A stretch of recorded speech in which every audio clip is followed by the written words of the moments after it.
colegas. Eso. Vamos a ver si...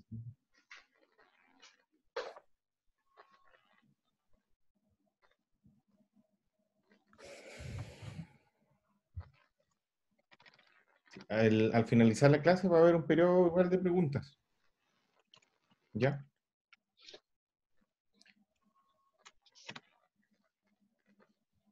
Por favor, al momento de realizar las preguntas, tiene que ser, ojalá, con su nombre.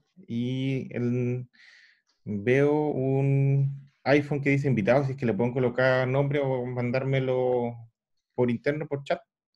Sería ideal, porque necesito anotarlo en una lista de asistencia, por favor.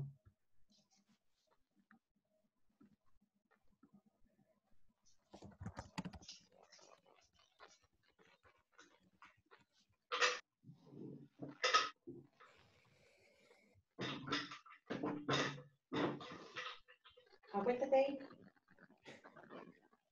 Que tengo la pluma que me está molestando aquí. Tengo una interrupción. Váyase para allá mejor. Vaya para allá.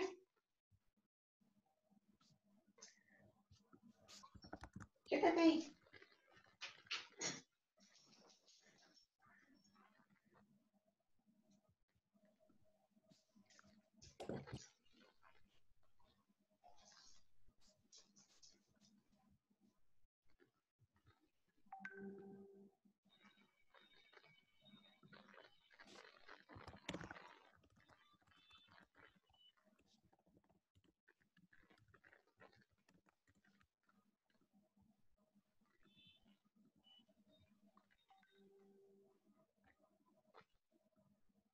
Ya.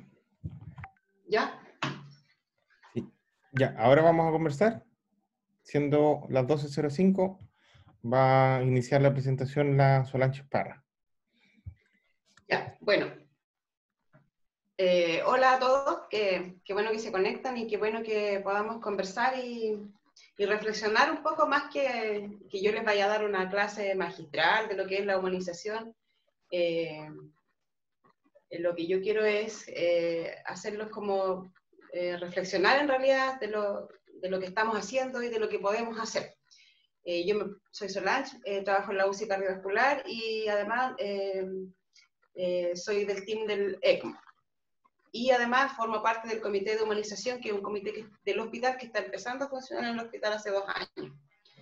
Entonces, para partir tendríamos que hacer una reflexión sobre qué es la humanización.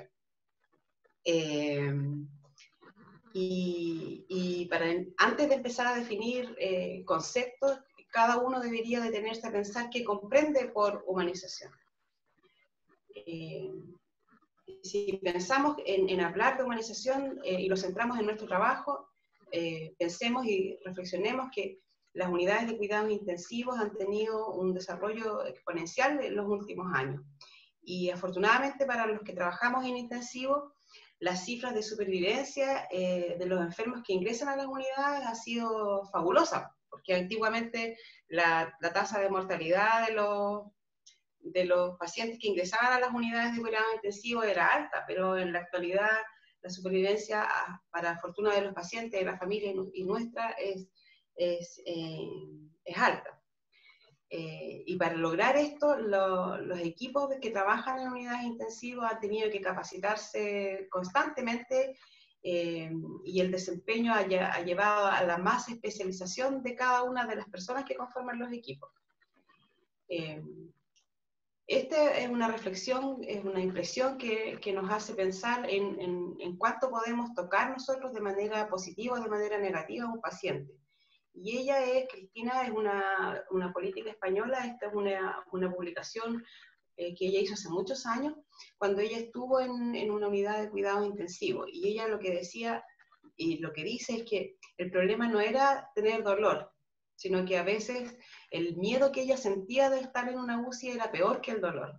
Y cuando se combinaba el miedo con el dolor, ella realmente deseaba morir. Y dice, en algún momento pensé que me iba a morir, pero sobre todo, y esto es súper lamentable que un paciente diga eso, hubo un momento en que de verdad yo me quería morir, porque era tanto el miedo que tenía que quería fallecer. aunque ella, Cristina, tuvo hartas expresiones de gratitud y reconocimiento al equipo que la atendió. Ella definió la UCI como una sucursal del infierno. Y es lamentable que un paciente se refiera así al paso que tiene por una unidad de cuidado intensivo. Y este es un ejemplo que fue masificado porque ella es una persona política conocida. Pero yo creo que eso es común en nuestros pacientes. Entonces, cuando uno ve estos testimonios, cuando uno escucha a los pacientes los recuerdos que tienen de la UCI, que son buenos y que son malos, y que obviamente nosotros estamos para salvar la vida, no estamos para preocuparnos de las emociones de los pacientes, ni de sanarles los problemas emocionales o psicológicos que tengan los pacientes. Pero la invitación que hace la humanización es que esto es un arte. Que tenemos que ser capaces de conjugar estos dos mundos, porque la tecnología ha relegado las necesidades humanas de los pacientes, del equipo y de la familia a un segundo plano. Y lo que tenemos que lograr hacer en este nuevo tiempo es mantener la visión del bosque, pero no perder de visión los árboles, conjugar estos dos mundos de las emociones, de los sentimientos, lo humano que somos con la tecnología. Bueno, humanizar es el desafío que hay para el siglo XXI, sobre todo en la medicina, que va a ser una medicina centrada en las personas.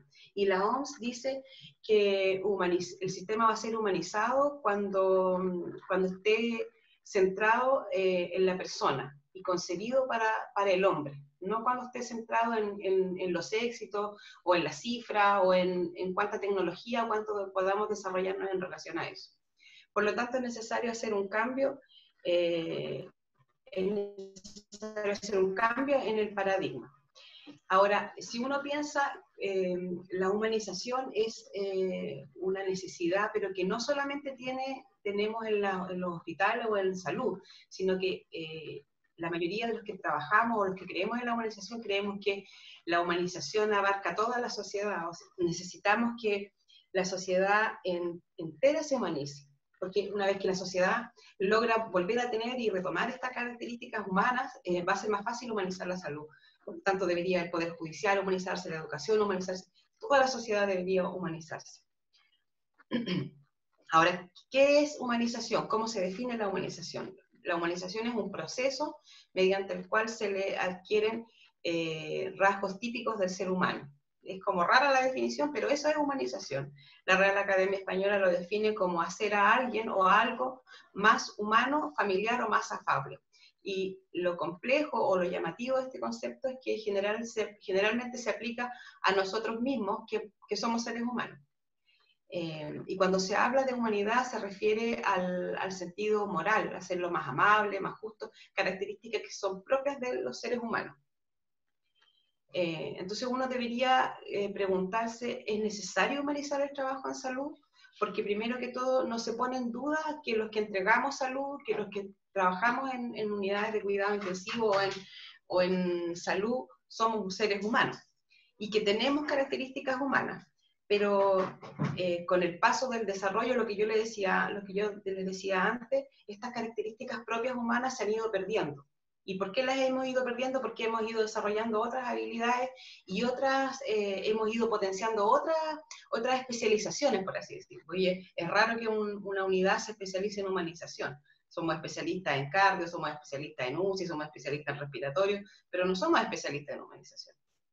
¿Y cuál es el objetivo de la humanización en salud? Es conseguir lo mismo, cercanía, comprensión, afectividad y ternura. Y para eso necesitamos incrementar y ser capaces de decir, bueno, ¿qué estamos haciendo? ¿Somos humanos? ¿Somos tiernos con los pacientes? ¿Somos cálidos con los familiares? Tenemos que tener capacidad de autocrítica para mejorar. Y el llamado siempre en humanización es recuperar el compromiso que cada uno hace frente a lo que lo motivó a estudiar y a trabajar en salud. Y si no ha tenido esa motivación, porque uno podría decir, yo entré a estudiar esto porque no me quedaba alternativa, es detenerse, pensar y cuestionárselo. Y decir, yo sirvo para esto, voy a trabajar toda mi vida en algo que no me gusta, o voy a hacer un cambio y voy a buscar algo que me guste. Son preguntas y son reflexiones que uno debería hacer. Bueno, esta es una publicación que tiene la Verónica. Verónica es una enfermera que estudió acá en Temuco, que es de Temuco, y que trabaja en intensivo hace muchos años, y actualmente Vero trabaja en el Hospital Clínico de la Universidad de Chile. Y ella tiene esta publicación del año pasado, que es en la revista de la Clínica Las Condes, que es una revisión bibliográfica sobre humanización en cuidado intensivo.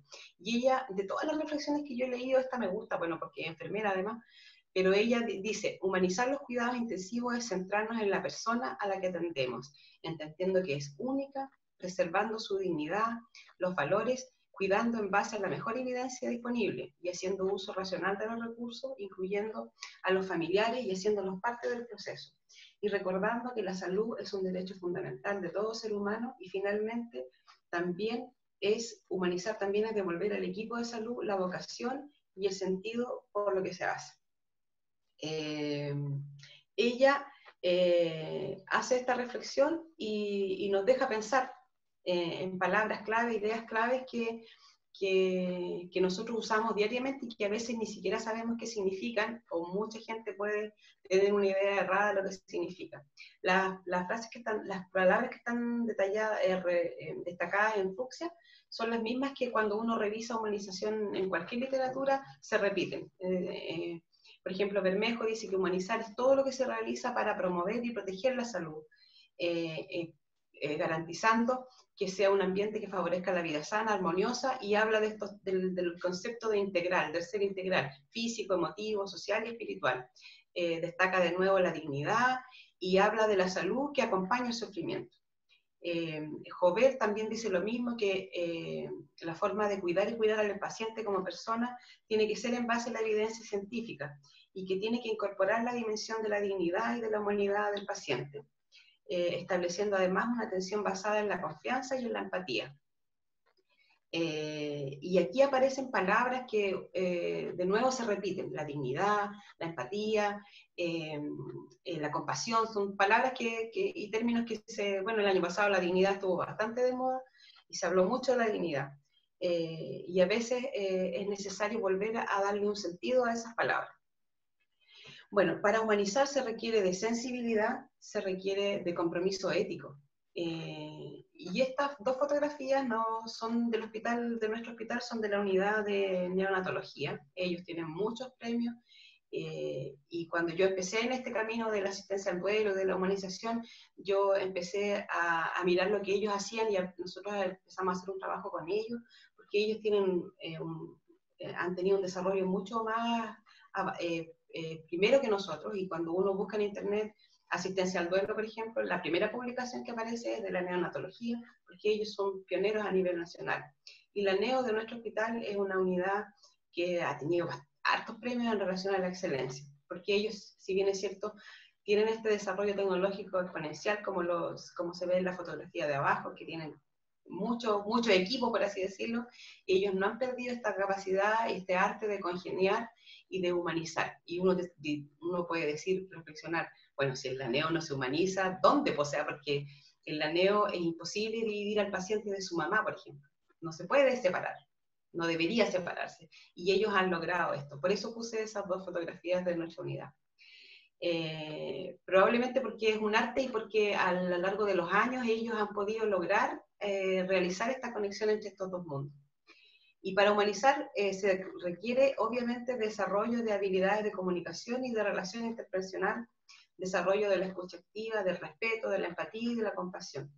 Y estas herramientas nosotros los profesionales, los técnicos, no tenemos mucha base de nuestro currículum. Cuando nosotros nos formamos en la universidad, estos temas no son muy importantes, no tienen mucho énfasis.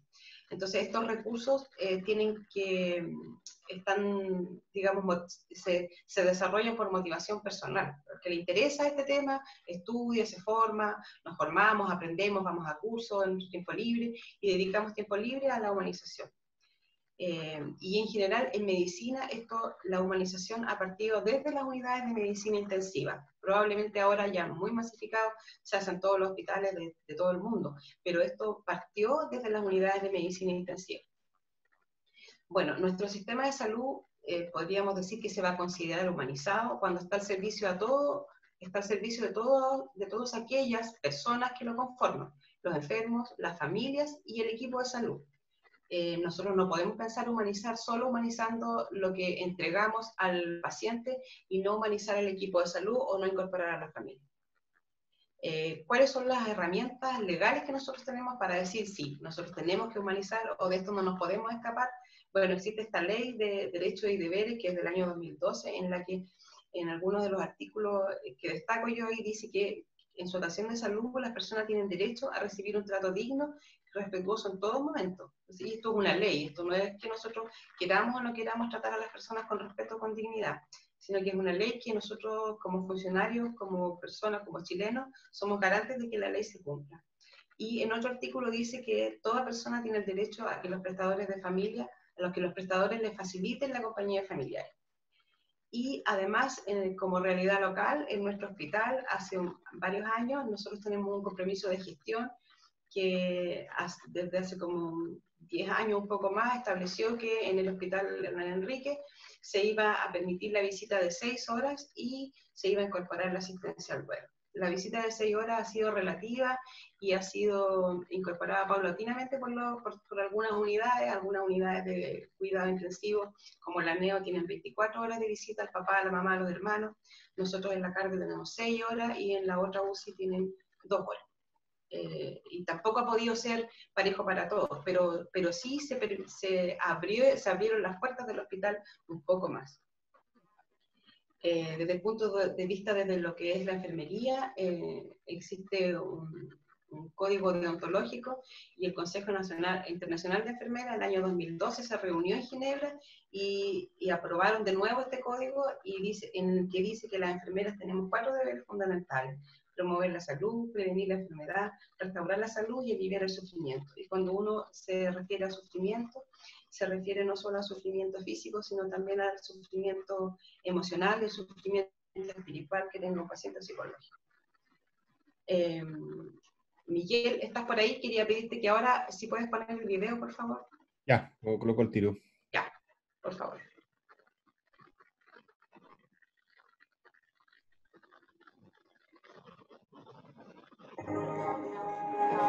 Quiero que vean este video para que después reflexionemos. Here we have a juvenile onset diabetic with poor circulation and diabetic neuropathy. As you can see, these are diabetic ulcers with lymphedema and evidence of gangrene. Questions? Any osteomyelitis? None apparent, although not definitive. Treatment to stabilize the blood sugar. Consider antibiotics, possibly amputation.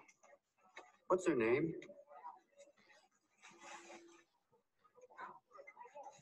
I was just wondering the patient's name. Marjorie. Hi, Marjorie. Hi. Yes, thank you. Let's move on. Ya, Miguel, hasta ahí no va. Ya. Gracias. Compartir la pantalla tú. ¿De nuevo? Sí. Vale. Ah, espérate, que. Ahí, ya. Ahora sí. Bueno, ya, ahí está ahí. ¿Estoy? ¿Sí? Ya.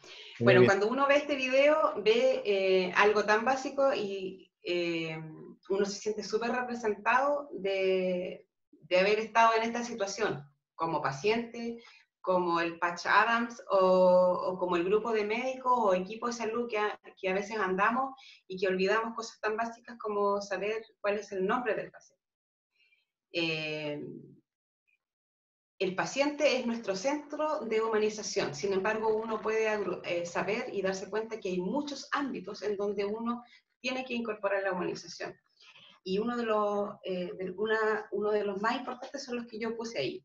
Considerar al paciente como un binomio con su familia en el centro de la humanización. Las personas que cuidan o las personas que dan cuidado son un ámbito importante de la humanización, lo que nosotros llamamos equipo de salud. Las instituciones de salud son instituciones que deberían ser humanizadas y que deberían ser más amigables con los funcionarios, con la familia, con el paciente. Los recursos físicos que nosotros contemos en una institución de salud son súper importantes para poder tener y aplicar la humanización. Pues nosotros no tenemos una sala donde el médico pueda hacer una entrevista, donde pueda entregar malas noticias. Es más difícil entregar una mala noticia a los pies de la cama en un pasillo. Y dentro del hospital existen muchas diferencias y mucha variedad de ambientes de humanización. Lo que hace, por ejemplo, la neonatología es súper distinto a lo que nosotros hacemos, lo que hace la UCI adulto es muy distinto a lo que nosotros hacemos, lo que hace cirugía probablemente es diferente, lo que hace medicina, porque dentro de una misma institución, cada uno ha ido haciendo un camino sobre humanización y sobre el trabajo con la familia. Ahora, la humanización ha sido afectada a nivel mundial y sobre todo en nuestra realidad, o sea, en nuestra realidad local, cuando apareció el COVID, porque el COVID nos cerró las puertas, desde que se declaró estado de emergencia, estado de catástrofe en Chile, se cerraron todas las puertas de todos los hospitales de Chile para la familia y eso fue un golpe, una tremenda cachetada a la humanización. No ha sido fácil. Al final de la presentación quiero referirme a eso porque ha sido súper difícil poder entregar cuidados humanizados sin la familia. Ha sido un reto súper difícil. Pero veamos los ámbitos de humanización. Ahí está. En relación al paciente, bueno, el paciente crítico en las unidades de intensivo, estos son los mínimos. Yo no voy a dar una receta de cocina, pero esto es como lo mínimo que uno tiene que saber y que tiene que tratar de implementar. En los intensivos se abre un abanico de opciones, pero una de las cosas que se debe considerar en la humanización es que nosotros tenemos que considerar la prevención de las infecciones asociadas a la atención de salud y mantener todo lo que es calidad. El manejo del dolor es importante, los cuidados de aseo y confort, otorgar privacidad y dignidad en los cuidados, la contención emocional, el manejo y la prevención del delirio es súper importante para un paciente intensivo, el acompañamiento familiar y espiritual al paciente y a la familia, bueno, ser empático y el fallecimiento humanizado. Ahora, algunas cosas obvias que tienen que ver con el video, pero que a veces se nos pasan. Aplicar la anamnesis, o sea, saber, cuando uno le hace una anamnesis a un paciente, uno sabe cuál es el nombre, cuál es la edad, dónde trabaja, en qué trabaja, dónde vive, y eso. Y algo básico que se nos olvida siempre, o frecuentemente, o se nos puede olvidar, es hablarle por el nombre al paciente. Como se veía en el video, el Patch Adams hacía casi el ridículo preguntando el nombre, pero es algo bastante común que a veces caemos en los equipos. Bueno, saludar y presentarse al inicio del turno es algo básico, pero que es algo que tenemos que empezar a incorporar. Saber que la comunicación que nosotros tenemos no verbal con el paciente es súper importante, porque si yo me acerco a un paciente pero estoy mirando mi teléfono, o estoy whatsappeando, o estoy hablando por teléfono, obviamente no estoy en contacto con el paciente, le estoy tratando de hacer las cosas, pero no estoy comunicándome con el paciente. Entregar datos de fecha y hora al paciente en el lugar donde se encuentra, ya sea verbal o de manera escrita. Poner un letrero en la unidad donde diga hoy día es 5 de mayo, son las 10 de la mañana, estamos en primavera, no sé, ese tipo de cosas, sobre todo los pacientes que llevan larga estadía. O cuando el paciente empieza a despertar, hay que avisarle, ya se operó, está bien, su familia ya sabe que está aquí, hoy día son las 9 de la mañana, ya han pasado 3 días, usted tuvo un accidente, ese tipo de cosas, hay que entregarle esos datos al paciente para que se pueda ubicar y para calmar su ansiedad, porque a veces el paciente está ansioso, está agitado porque no sabe dónde está, no sabe cómo llegó, no tiene idea de qué es lo que le pasó. Bueno, interactuar con el paciente mientras se realizan los procedimientos o cuidados, esto es un tema súper básico que a veces olvidamos hacer y que es necesario retomar, movilizar al paciente, cambiarlo de posición y hablarle o conectarme con el paciente, es súper básico porque cuando yo lo estoy haciendo, yo no estoy haciendo una simulación, no estoy moviendo un bulto. Es algo súper básico que hay que hacer y hay que intentar que el resto del equipo también lo haga. Explicar las atenciones y procedimientos, esto uno se lo enseña en la enfermería, tiene que explicar al paciente lo que le va a hacer, pero se nos olvida. y preguntar al paciente por los requerimientos que tenga o por el nivel de dolor o comodidad. Por ejemplo, tiene sed, le duele algo, necesita algo, etc. Ahora, en intensivo, cuando uno tiene un paciente que está sedado, parcialmente sedado, que está contenido, que está intubado, el paciente no puede manifestar lo que requiere, pero sin embargo nosotros en la monitorización de parámetros invasiva o no invasiva, tenemos parámetros que nos van a indicar que el paciente está incómodo, si un paciente está taquicárdico, si está hipertenso, si está con una frecuencia respiratoria muy alta, o si tú lo ves que está sudoroso, o está agitado, probablemente el paciente a lo mejor está con dolor. Y no es otra cosa más que nosotros, va a bastar con que nosotros le pasemos una analgesia y el paciente se va a calmar. Y eso va a ser suficiente para yo poder adecuar a mi paciente y mejorar la estabilidad hemodinámica y la estabilidad en general del paciente. Y otro signo que aparece mucho de dolor es el signo de ceño fruncido. Cuando el paciente está incómodo o tiene dolor, a veces no, está tan cerrado que no es capaz de manifestarlo, y uno puede ver aquí y el paciente claramente dice, ah, no, está sufriendo. Ahí aplicamos lo que tenemos a la mano. Y si no está indicada la analgesia, bueno, nosotros tenemos que gestionar que se indique. En relación a los ámbitos de humanización, yo les había dicho que la familia del paciente era un binomio y que estaban al centro de la humanización. Bueno, es importante que nosotros como profesionales, como técnicos, nos involucremos en saber quiénes son parte de, quiénes forman la familia, cuál es el nombre del familiar con el que yo me contacto, dónde están y si es que hay alguna situación familiar importante. Si es que, por ejemplo, mi paciente no tiene mamá, vive solo, es una paciente en situación de calle, se le murió su señora hace un mes, se le murió un hijo hace un mes, tiene un hijo de 1 año, un hijo de 3 años. Ese tipo de situaciones uno tiene que intentar averiguarlo.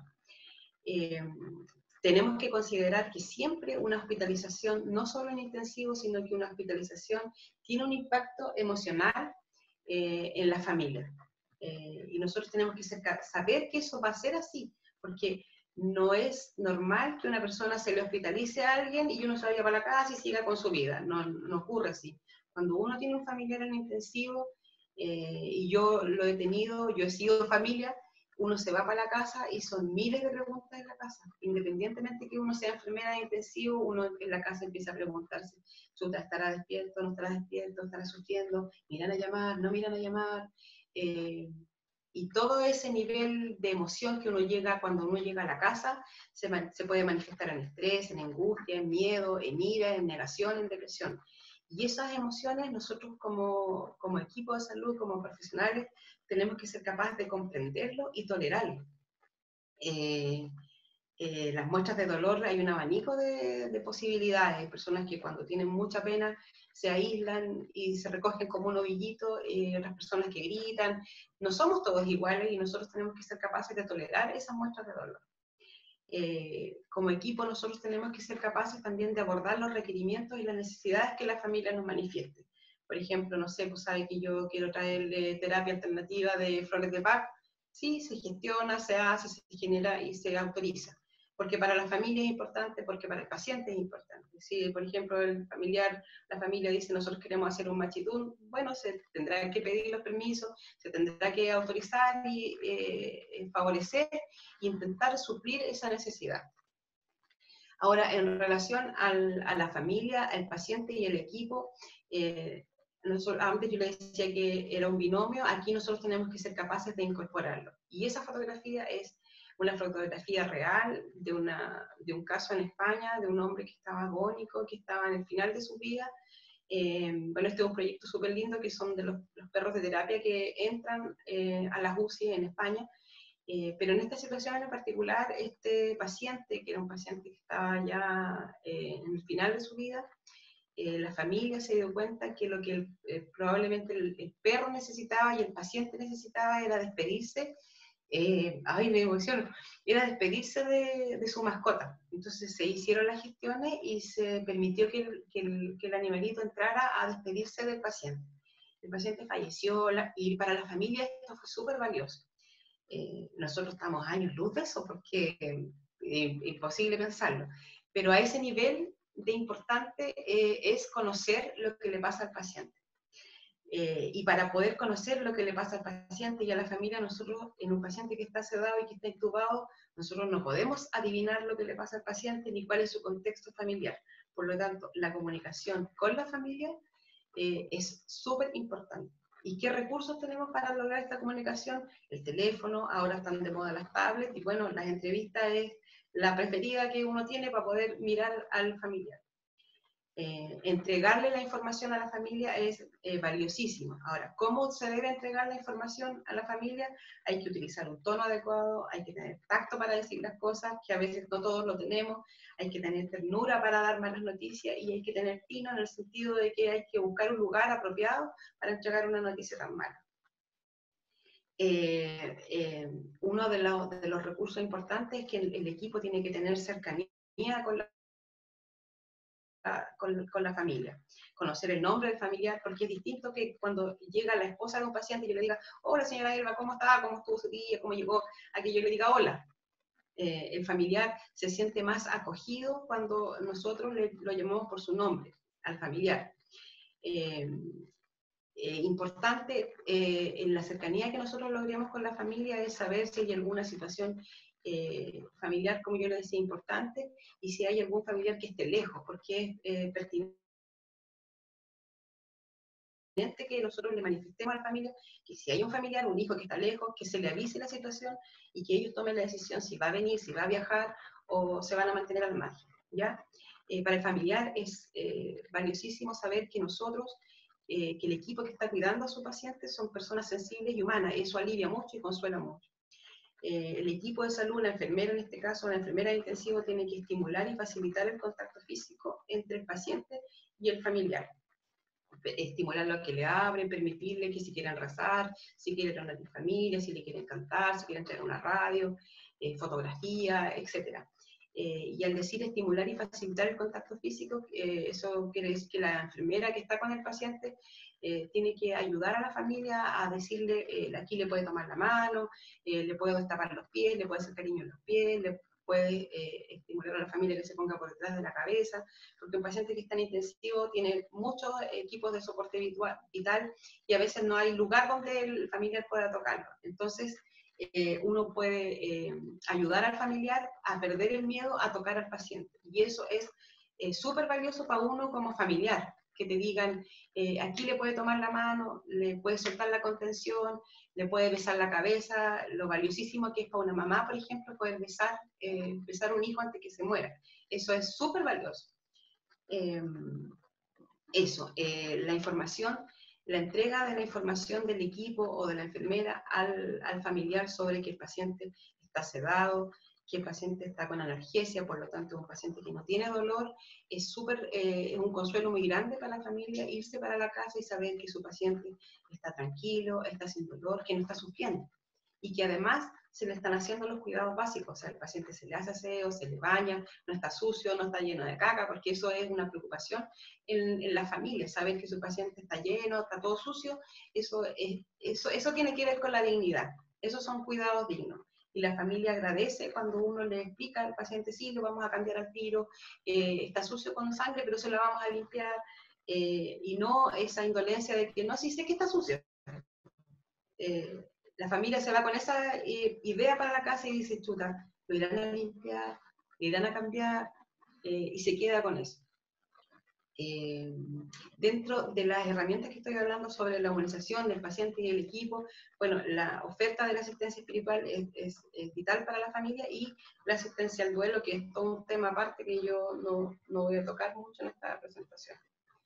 Ahora, dentro de los ámbitos de humanización está el equipo. Y uno podría preguntarse, pero ¿por qué uno tiene que cuidar de los que cuidan? ¿Por qué tiene que humanizar el equipo? Porque somos personas. Entonces dice, si somos personas, somos seres humanos, no necesitamos humanizarnos. Pero sí necesitamos. Primero, porque somos personas. Segundo, porque nosotros cuidamos personas que sufren. Y lo más importante, porque nosotros somos personas que sufrimos cuidando a personas que sufren. Porque nadie puede negar que cuando uno ve una situación familiar, cuando uno ve a un paciente que está sufriendo, a uno también le pasa algo. Y dentro del equipo de salud, cada persona tiene emociones. y uno tiene que permitirse esas emociones. Uno no puede cerrar y decir, no, yo no voy a sufrir, no me voy a involucrar. Esa es una medicina pasada, ya lo veíamos al principio, que tenemos que ser capaces de este arte de congeniar nuestros cuidados intensivos con las emociones nuestras. Ahora, ¿qué hacemos con las emociones? Ese es otro trabajo, pero nosotros no podemos decir, a mí no me pasa nada, me da lo mismo que sufra, me da lo mismo, no me importa, se murió otro, no importa, vamos, sigamos. No somos robots, somos humanos, y eso es súper importante que aprendamos a reconocerlo y a qué vamos a hacer. Bueno, si el sentido de equipo es que si nosotros fallamos, uno de nosotros falla, el equipo no funciona. Ahora, cuando el equipo funciona y hay satisfacción personal, se cumplen las expectativas, los pacientes se mejoran, no hay complicaciones y se goza de reconocimiento, todo fantástico, todos estamos felices. Sin embargo, a veces las cosas no van bien y se nos van muriendo los pacientes, vamos teniendo muchas UPP, los pacientes están angustiados, vamos teniendo familias que están esperando sentados en los pasillos, que es lo que nos pasa a muchas enfermeras, que vemos gente esperando en los pasillos sentada en el suelo. Y eso nos impacta cuando llegamos a las 8 de la noche al turno. Y ese es una preocupación constante, es una gota, es un suplicio chino, una gota que todos los días me va impactando, todos los días me va gastando y me voy desgastando. Y lo común que puede pasar cuando hay un sufrimiento permanente de los equipos es que la salud personal de los profesionales y de los técnicos se va afectando. Y puede aparecer el síndrome de burnout. El síndrome de burnout es un síndrome que cuando uno lo traduce textual quiere decir que uno está quemado. Sin embargo, yo hace años atrás aprendí en un curso de que uno podía traducir el burnout de otra manera, sino que traducir como que uno está apagado. Y por eso está la fotografía del fósforo apagado, porque cuando uno está cansado y aburrido, uno no quiere más, uno va a hacer su turno y va solamente con horario, y esa es una constante que uno escucha en técnicos y en colegas, y dice, sabes que yo vengo, hago mi pega, no hablo con nadie y voy para la casa. Ese es uno de los signos de que yo estoy apagada o que estoy con burnout o que estoy desgastada. Porque no quiero comprometerme, sabes que yo no vengo a hacer mis cosas nomás y me voy. Las consecuencias del burnout son grandes y son amplias.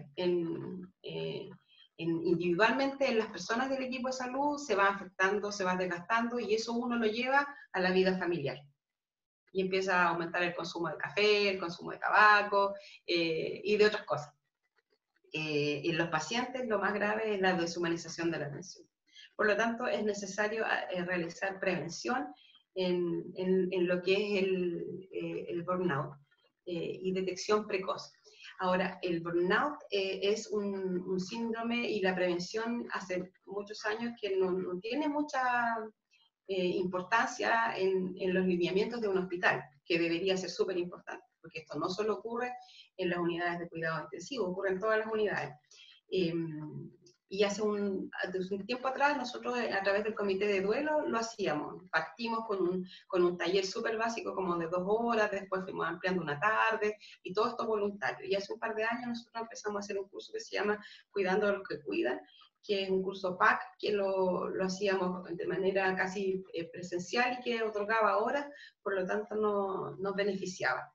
Sin embargo, todo esto es voluntario, como muchas cosas de las que se hacen en los hospitales, pero es algo que se debe hacer. La prevención debería estar la prevención del burnout debería ser parte de la atención del hospital, o sea, el hospital debería preocuparse de eso. Algo básico para poder prevenir el burnout es que individualmente cada uno se reconecte con su vocación y que se detengan y que empiecen el cambio de manera personal. Si cada uno lo logra hacer, probablemente vamos a poder encender toda la corrida de fósforo, pero para que se entiendan toda esa corrida de fósforo, alguien tiene que prender el fósforo o reprender el fósforo. Y la creatividad ahí es individual y, como dicen los españoles, imaginación al poder.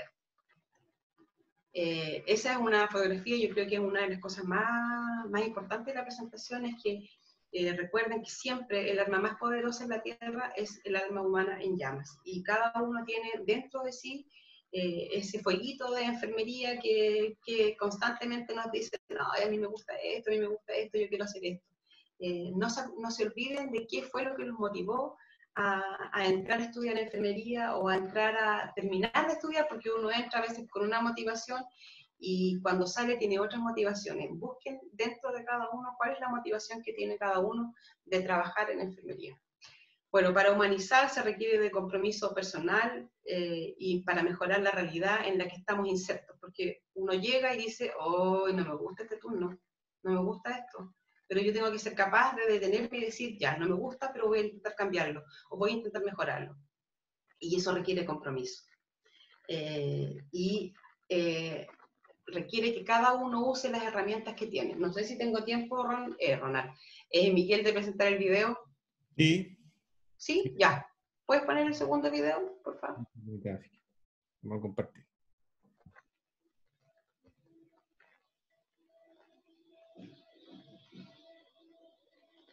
Bueno, este es un video de una organización, ahí está, del proyecto UCI. ¿Escucha, cierto?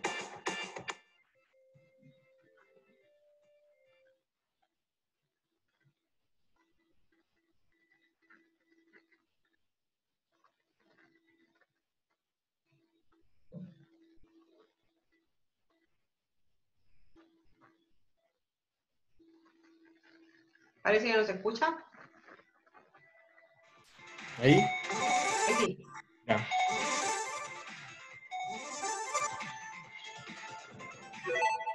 Dr. Luis versus Dr. María.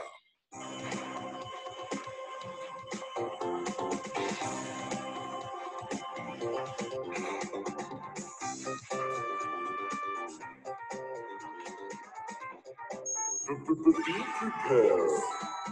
100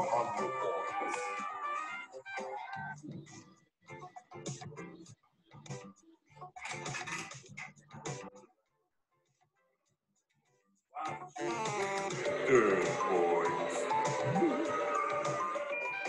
Good afternoon. I'm the intensivist, Dr. Calderon Luis. Say your name, boys.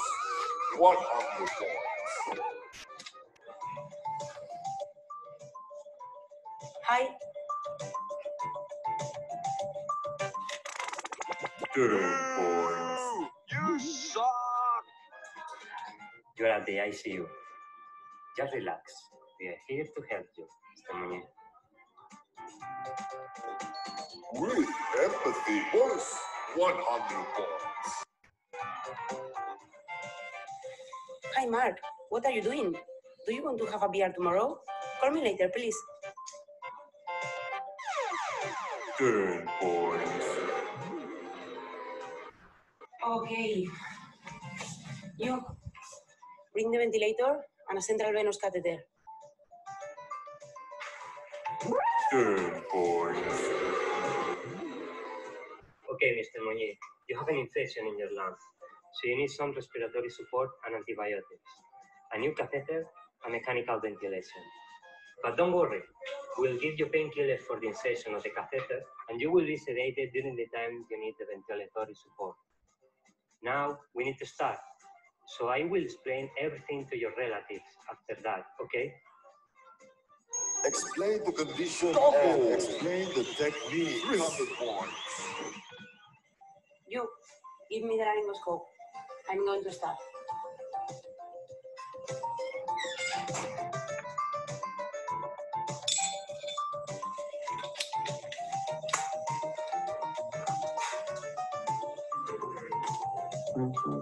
You suck. Okay, Rafa, Karina, is everything prepared? Yes. Are you ready? Of course. Let's go.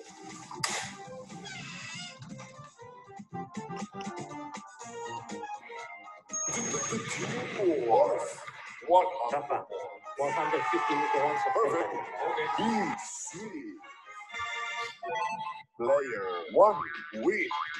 Player 2 lose. Ya, ahí nomás. Hit. Ya, comparte nuevamente pantalla. Vale.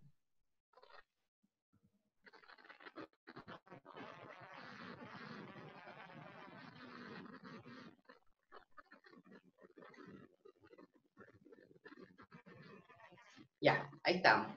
Bueno, ese video habla claramente. ¿Se escucha o no? ¿Sí?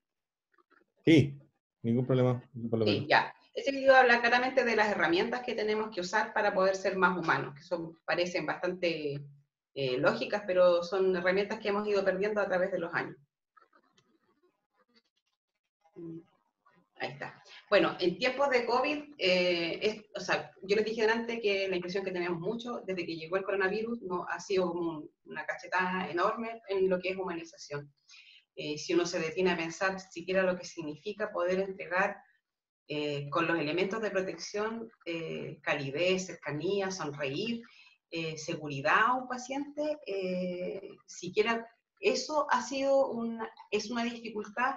La humanización con coronavirus ha sido muy difícil, y esta es una realidad que no solo ha ocurrido acá en Chile, sino que ha ocurrido a nivel mundial.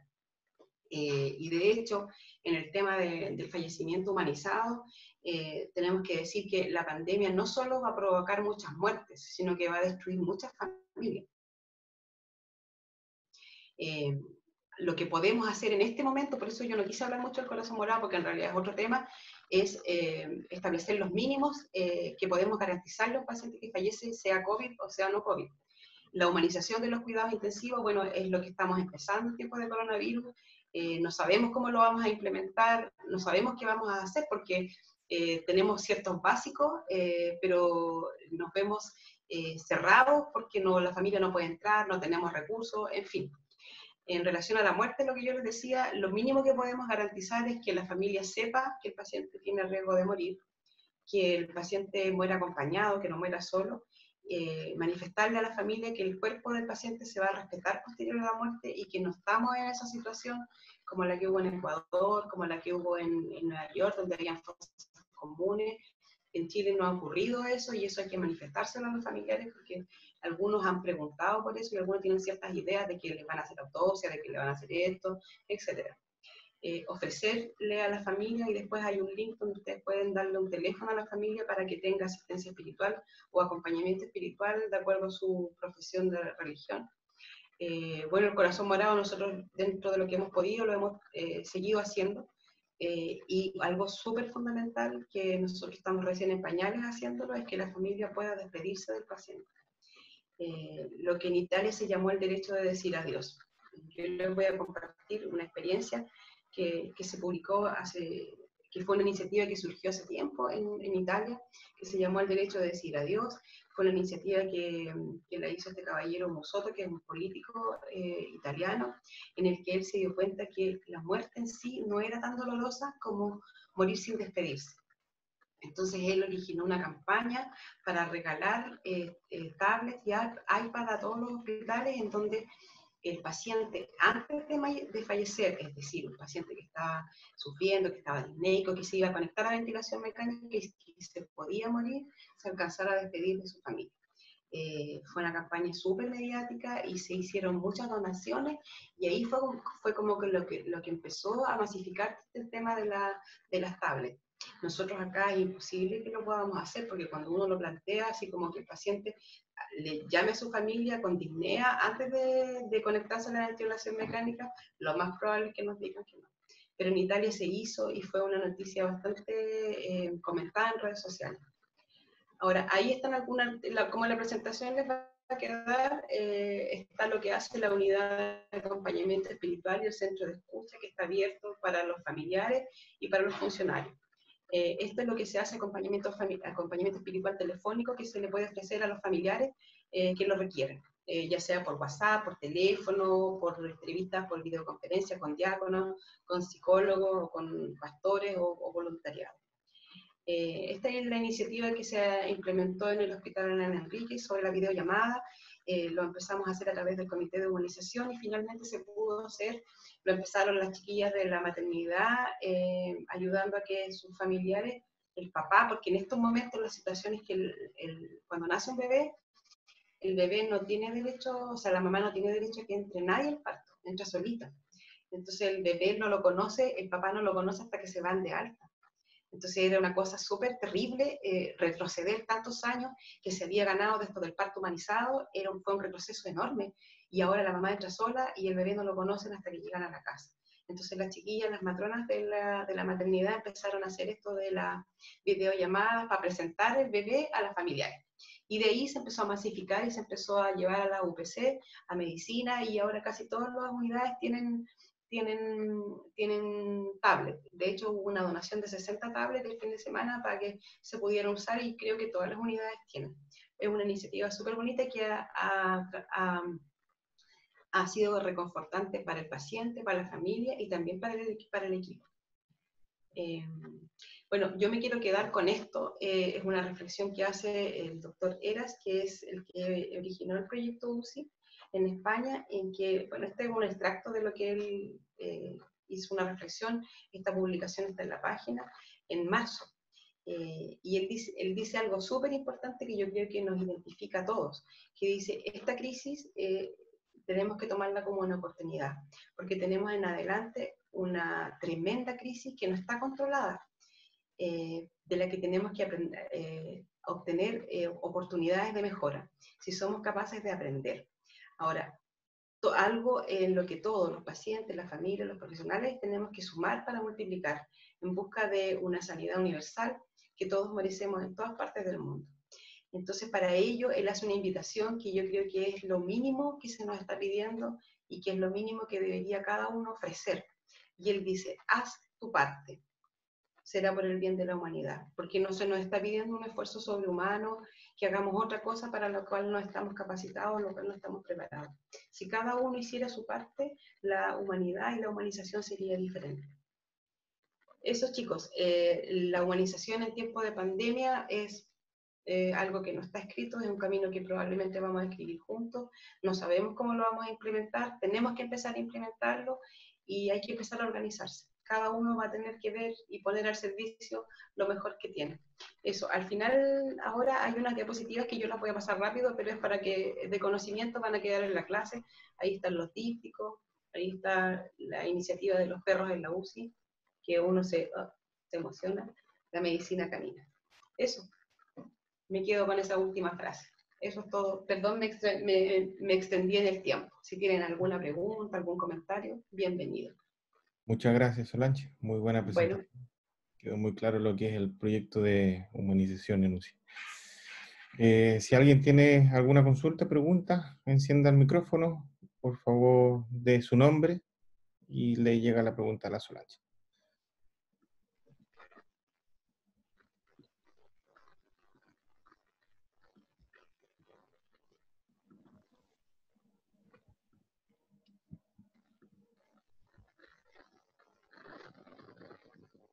Hola, ¿se escucha?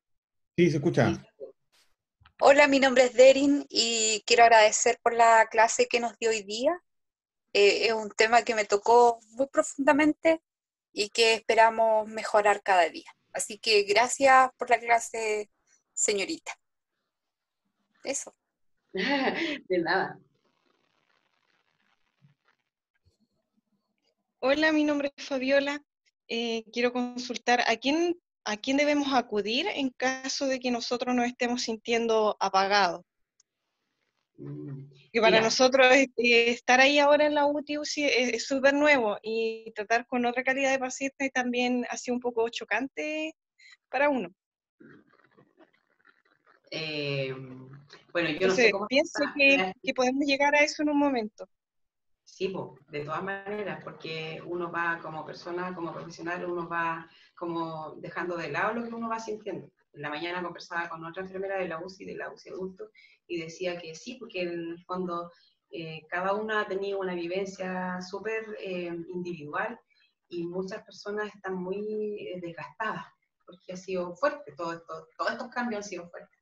Mira, hay un centro de escucha en el que uno puede tener contacto con un psicólogo del hospital, pero quizás yo lo primero que te podría aconsejar como persona es que compartas lo que sientes con alguien de tu confianza.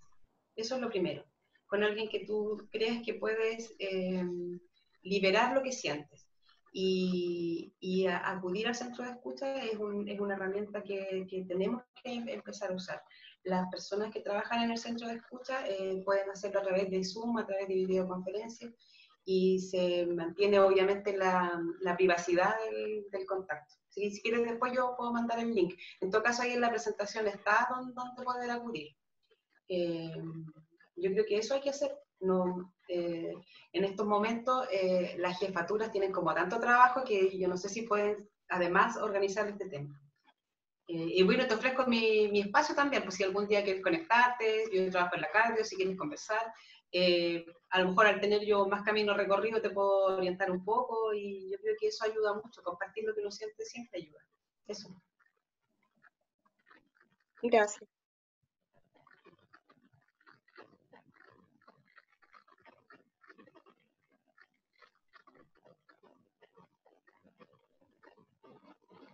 ¿Alguna otra pregunta? ¿Duda, consulta, comentario?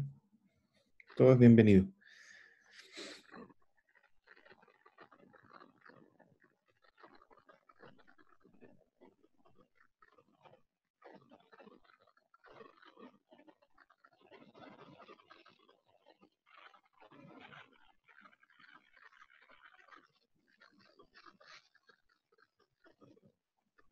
Bueno, si nadie más tiene preguntas, damos por finalizado la clase. Muchas gracias, Solange, por tu tiempo y muy interesante la presentación. Muchas gracias a todos también por participar. Nos vemos Bueno, en el hospital. ya, chao, nos vemos. Gracias.